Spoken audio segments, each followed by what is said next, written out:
Alright fellas, y'all are joining me on this fine fixer-up video today because I was doing rotors on my car and I fucked up. And I'm going to be showing you how to fix this fuck up that I imagine a lot of people have already made, but I haven't seen a video on how to actually fix it.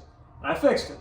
So, let's get right into it. First things first, do not engage your parking brake when the caliper is off of the rotor. But if you're watching this video, that means you did some stupid shit like that. And yeah, welcome to the club.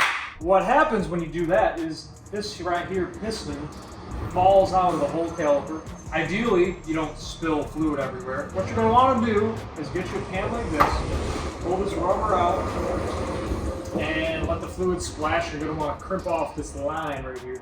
So it's going to look something like this.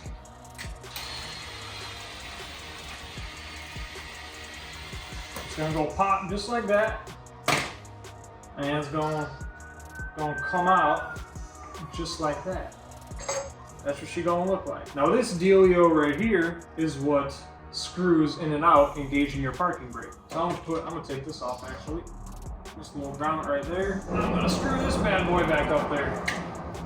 Righty tighty, which actually loosens the parking brake, so you don't wanna spin it clockwise. Going back up.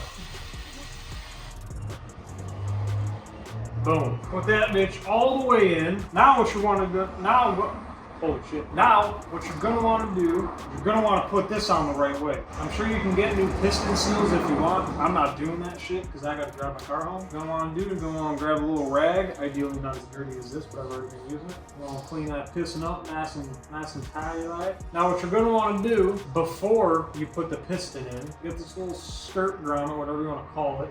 To the end of the piston, this is the piston that pushes on the pad, this is the part of the piston that's in the caliper.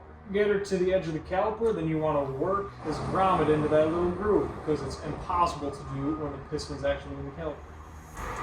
Make sure she's nice and seated. Make sure everything is still clean.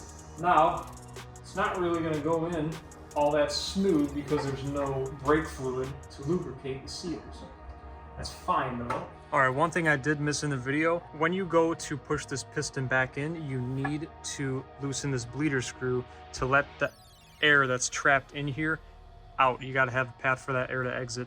You can either use a pair of these, or if you have some caliper pusher inners, or piston pusher in it, with this bitch right here, you're gonna wanna push that piston in. And if it don't go in too smoothly, you're gonna wanna rotate that e-brake thing a little bit so it aligns up nicely, and then she'll go in.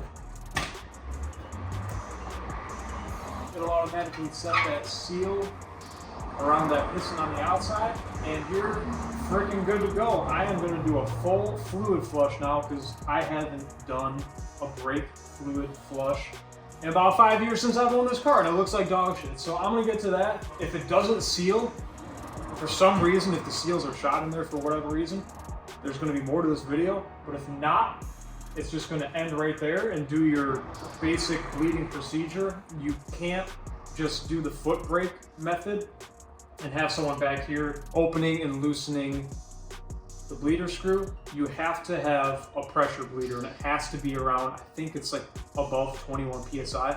I always set mine at 30, so you have to have a pressure bleeder to properly bleed these brakes on these cars. Well, if you see more to this video, that means the seals are gone, and I need to get more seals, and I'll notify you. But if not, that's the end of the video, and enjoy the rest of your day, guys. Peace out.